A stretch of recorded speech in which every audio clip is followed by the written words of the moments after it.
Voilà, bonjour, bienvenue, il est 15h55, nous sommes en direct salon de l'auto, habitat et du terroir à Saint-Amarin et nous sommes en webcast depuis hier à 10h. Nous avons eu l'occasion de découvrir successivement le savoir-faire et les saveurs du terroir, et en parlant de saveurs, on accueille pour suivre une association, l'association des familles d'accueil du Haut-Rhin, et Lily Gsteilder, la présidente, pour en parler. Bonjour Lily. Bonjour.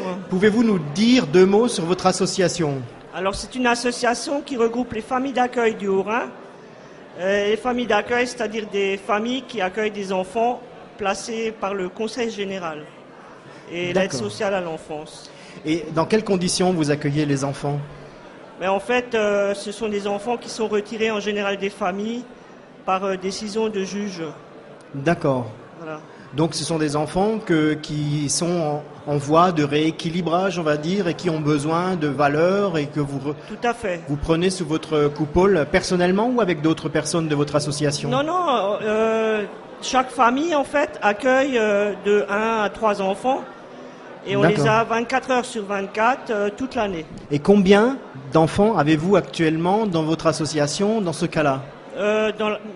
Des familles d'accueil, en fait, on en a 75. 75 familles d'accueil. Membres, et sur tout le Haut-Rhin, on est à 200 familles d'accueil.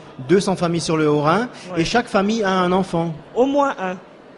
Eh bien, c'est une noble cause que votre association. Et pour la financer, alors vous nous faites saliver depuis 2 jours, puisqu'on peut voir les images vous faites à l'extérieur. Et bravo, parce que la météo ne vous aide pas beaucoup. Des tartes flambées au feu de bois. Alors la particularité, c'est que vous êtes dans une fabrication artisanale pour ça. Tout à fait. Est-ce qu'on peut parler de produits naturels ? Oui, bien sûr. Oui. Alors vous nous avez amené un modèle là qu'on va goûter tout à l'heure, voilà. avec grand plaisir.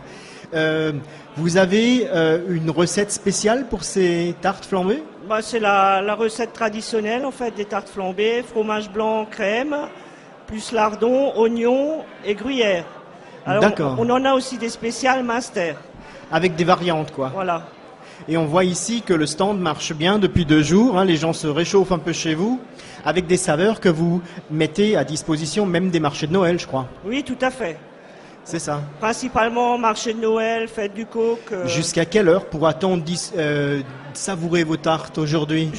Jusqu'à ce que tout le monde soit parti. On est toujours les derniers. D'accord. Alors c'est vous qui allez faire la clôture du salon ? En général. Voilà, avec des excellentes tartes flambées, donc, et je pense que le profit de ces ventes vont aller droit à votre association, c'est ça ? Tout à fait. Pour couvrir les frais de ces 75 familles. Oui, en fait, c'est surtout de notre fête de Noël qu'on fait avec tout le monde, notre assemblée générale où on invite les gens au repas.